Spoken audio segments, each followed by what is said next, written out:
राधे राधे दोस्तों। आज हम बात कर रहे हैं चंद्र ग्रहण जो कि 7 सितंबर को लग रहा है।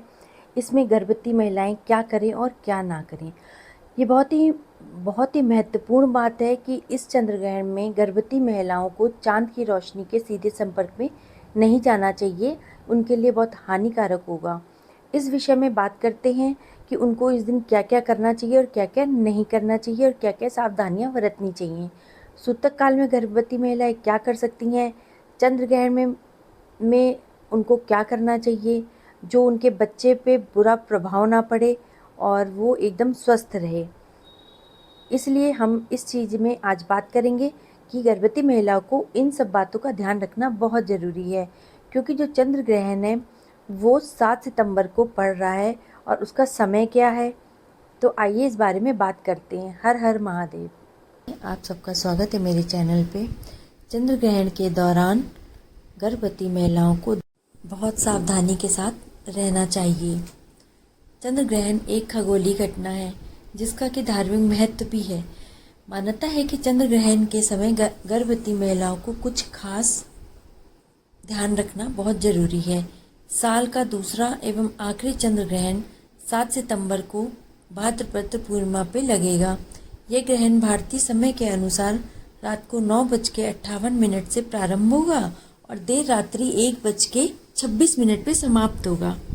इस ग्रहण का जो सूतक काल है वो दोपहर 12:19 पे शुरू होगा। धार्मिक दृष्टिकोण से चंद्र ग्रहण को अशुभ घटना माना गया है। मानता है कि ग्रहण के समय चंद्रमा को नंगी आंखों से नहीं देखा जाता है। कहते हैं कि अगर ग्रहण की किरणें गर्भवती महिलाएं पे पड़ती हैं तो उसका बुरा असर घर में पल रहे बच्चे पर पड़ता है। इसलिए कहा जाता है कि ग्रहण को गर्भवती महिलाओं को नहीं देखना चाहिए। गर्भवती महिलाओं को क्यों नहीं देखना चाहिए और क्या क्या सावधानी बरतनी चाहिए, ये भी बहुत ज़रूरी है। चंद्र ग्रहण के समय गर्भवती महिलाओं को घर से बाहर नहीं निकलना चाहिए। मान्यता है कि ग्रहण की किरणें गर्भ में पल रहे बच्चे को नुकसान पहुंचाती हैं। ग्रहण के समय गर्भवती महिलाओं को अपने इष्ट देवता का ज़्यादा से ज़्यादा ध्यान लगाना चाहिए और मंत्रों का जाप करना चाहिए। चंद्र ग्रहण के शुरू होने से पहले और समाप्त होने के बाद गर्भवती महिलाओं को हो सके तो स्नान भी कर लेना चाहिए। चंद्र ग्रहण के दौरान गर्भवती महिलाओं को चंद्रमा की रोशनी के सीधे संपर्क में नहीं आना चाहिए। इसलिए खिड़की व दरवाजों को बंद रखना चाहिए और या फिर उन पर पर्दे लगा के रखने चाहिए। चंद्र ग्रहण के दिन आपको गर्भवती महिलाओं को कैंची, सुई, चाकू समेत अन्य किसी धारदार जो वस्तु होती है उसका इस्तेमाल नहीं करना चाहिए और न ही इन चीज़ों को स्पर्श करना चाहिए। इसके अलावा सिलाई बुनाई जैसे काम से भी परहेज करना चाहिए। चाकू कैंची का इस्तेमाल, चाकू आपको रसोई का काम जो है उस दिन नहीं करना है। ग्रहण के समय आपको सोना नहीं है। अगर हो सके तो गर्भवती महिलाओं को उस समय नहीं सोना चाहिए। गर्भवती महिलाओं को खाना भी नहीं पकाना चाहिए और ना ही खाना चाहिए। ग्रहण के समय चंद्रमा की अशुद्ध किरणें भोजन को दूषित कर सकती हैं। ऐसे में अगर प्रेग्नेंट महिला इसका खाने का सेवन करती है तो गर्भ में पल रहे बच्चे के विकास पे नकारात्मक प्रभाव पड़ सकता है। इसीलिए ये सब सावधानी बरतनी बहुत आवश्यक है। और इस समय चंद्र ग्रहण के दिन खाने एवं अन्य जो चीज़ें होती हैं उनमें आप तुलसी के पत्ते डाल सकते हैं ताकि इन चीज़ों पे चंद्र ग्रहण का नकारात्मक प्रभाव न पड़े। लेकिन इन चीज़ों को आपको गर्भवती महिलाओं को नहीं देना है। उनको शुद्ध बनी हुई चीज़ ही खानी है।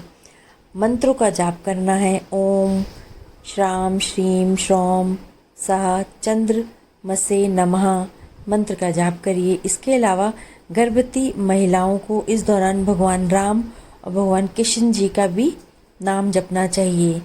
इससे आपको शुभ परिणाम मिलेंगे और भगवान आपकी रक्षा करेंगे।